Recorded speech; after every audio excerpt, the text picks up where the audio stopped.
Welcome! In this lesson, we will solve the equation t to the t equals 49. We will use estimation and the Lambert W function step by step, and we will explain the reasoning clearly.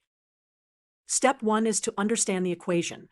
The equation says some number t, when raised to its own power, equals 49.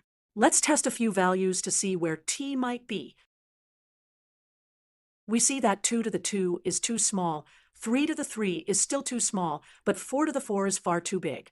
So the solution must be between 3 and 4. Let's visualize this on a number line to keep the estimate in mind. We will mark 3, 4, and show that our answer is somewhere between them. Step 2 is to use logarithms so we can bring the exponent down. Start with t to the t equals 49. Take the natural log of both sides. Now use the log rule. Log of t to the t equals t times log t. This gives us t times log t equals log 49. Now we want to solve t times log t equals log 49. This is not algebraic because t appears both inside and outside the logarithm. So we use a special function called the Lambert W function. It is the inverse of w times e to the w. We want to transform our equation into that shape. Now, we match the pattern. If we let w equal log t, then w times e to the w equals log 49. So w equals w of log 49. That means log t equals w of log 49. Finally, exponentiate both sides to solve for t. We get t equals e to the w of log 49. There is a helpful identity. E to the w of x equals x divided by w of x.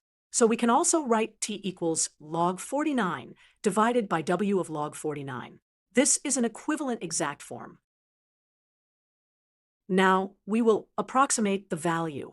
We know t is between 3 and 4. We can try a few values.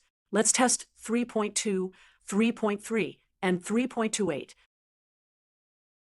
Let's visualize the solution on a graph. We will plot y equals t to the t and also the horizontal line, y equals 49. The intersection gives the value of t. Therefore, the solution is approximately t equals 3.278. We can summarize the exact and approximate results. Great work! We used estimation, logarithms, and the Lambert W function to solve t to the t equals 49. This approach is powerful when the variable is both in the base and the exponent.